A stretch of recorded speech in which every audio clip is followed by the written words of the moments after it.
I know that that happens to people. They go to Vietnam and they have this horrendous experience, and then they have post-traumatic stress disorder, which I think is really just something shoved that threshold down really low, and now everything is bothering them again. But I think this is kind of the essence of why this program works. And as I get into tomorrow talking to you about Ilya Prigogine and chaos theory and how scientists view the evolution of complex systems, it will in a more scientific way then explain this model of threshold and show you exactly how it works. And then we'll talk about how people, in more detail, how people behave when they're pushed to that threshold, and how you can then get out of the way and not behave that way. And this is where the subject of resistance comes in. Everybody knows that I'm a bug on resistance, that I talk about this thing about resistance all the time. And so all those concepts are going to become really clear to you. And you're going to at least have a theoretical model when you leave here that will explain your behavior and your evolution and give you a roadmap of where to go in order to be able to move through this stuff with a minimum of discomfort. So any questions about this thing about threshold and how that works? I think she's specifically asking, when people are faced with a major grief situation, do we have any feedback on how this has affected people's ability to move through the stages of grief? And not the Elizabeth Kubler-Ross stages in terms of any quantifiable, well, I went through the denial stage in 3 days faster than I normally would. Just it's helpful to people. That would be it would be interesting to hook up with some agency or group that is working with people in grief and have them use this and get some feedback. People doing it in advance of doing that, because if you started it during the grief process, it wouldn't be quite enough time. Now, how many people have read the book The Survivor Personality? Not that many. We gave that away free with Deeper Levels the last time.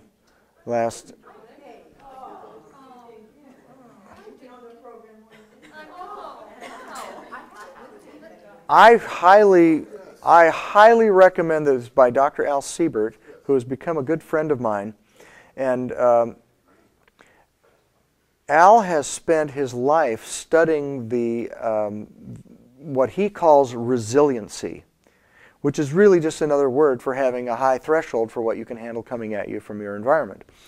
And he has interviewed, prisoners of war and kidnap victims and rape victims and people that have been through Vietnam and I remember one story about this whole family that was kidnapped by these weirdos in Oregon, and they kind of took them on this journey up the coast, stopping at each little town, and they raped the woman and made her perform oral sex on them, and it's just a horrendous story, and how these people that have this resiliency dealt with what was going on. And I did write an article about this in Mind Chatter once, about one chapter that he has in there, which is called The Good Child Handicap.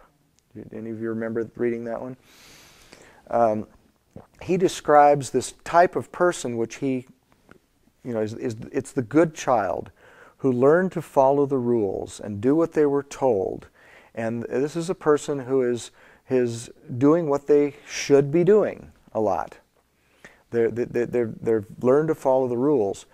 And he has this description of them as being really annoying people to be around, and some of them are more so than others. But he points out that those people don't have very many options when they're in a certain situation. If the rules that they have don't pertain to the situation, if the rules, I'm trying to link it to this people that were kidnapped, if you have a rule that says always tell the truth, Are you going to tell the truth to the kidnappers when telling them a lie might save your life and get you out of it? Not if you are the good child and you have to tell the truth. I mean, you could probably make up your own examples, but people that are resilient seem to have contradictory qualities many times. They can be tough and they can be compassionate. They can, you could take any dichotomy of qualities, and these people seem to have both of them in some situations.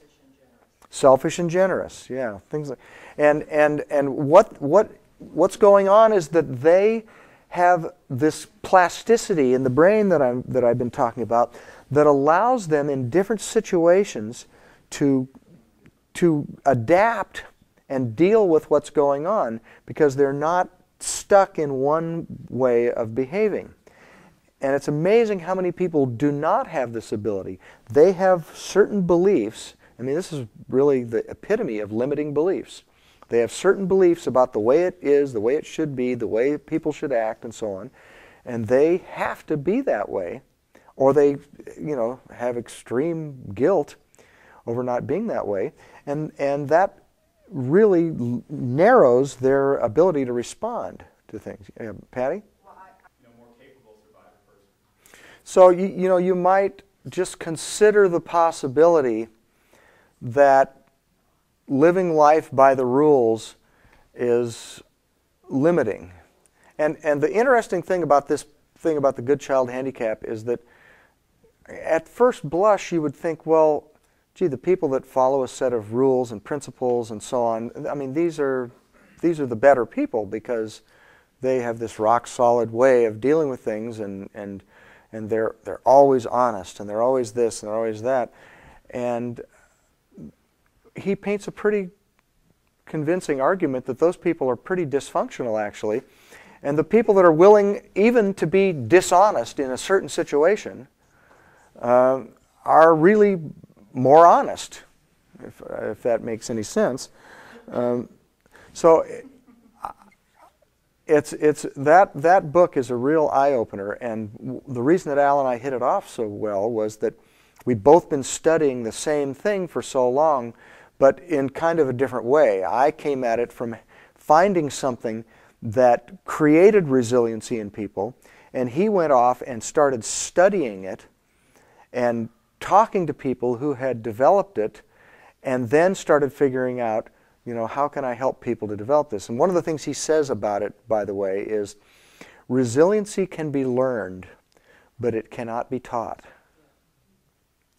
Because in order to teach it, you'd have to give somebody some rules. And it's being tied to the rules that keeps you from being resilient. You remember the movie Cider House Rules? Anybody see that? The doctors in there. Were they following the rules in that orphan? It wasn't an orphanage, wasn't it? I mean, they were totally breaking all these laws and all these rules. This guy's practicing medicine. He's never been to medical school, although obviously he is as good or better than most doctors. He's had a very complete medical education, and they're breaking all these rules all the time, but they're doing it. Obviously, they're doing it for the best of the people involved. And in fact, the whole movie is really about that subject of breaking that's why they called it, I assume, Cider House Rules. It's about breaking, and then that little dormitory where they stayed, there were the rules on the wall that no one had ever read. The blacks that came and worked and picked the fruit and everything, they knew there were these rules there, but they had never read them. I don't even know if they knew how to read. I can't remember the movie that well, but they. Pardon? That was not the point. It's just that the rules were there. No other. Yeah. It right. They were dealing with the situation that existed with whatever resiliency resources they had, and the rules weren't important, and that's what that whole movie was about. And I'm not telling everybody to go out and be an anarchist, but a lot, I believe, of becoming happy and resourceful and fulfilled in life is about developing the ability to flow with whatever is happening and to deal with it without having to deal with it from a list of rules and regulations. Patty looks like she wants to think how much the rules that you have been taught, how when you step outside those rules, how uncomfortable you feel doing that. How much you have been programmed by your primary caregivers growing up.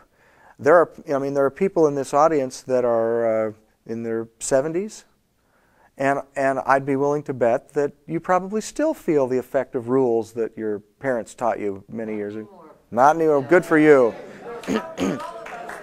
But you know, it is true. There are people in their 80s and 90s that are still bound by these rules that somebody taught them when they were children, and when they feel like doing something outside the rules, they feel anxiety and guilt over it.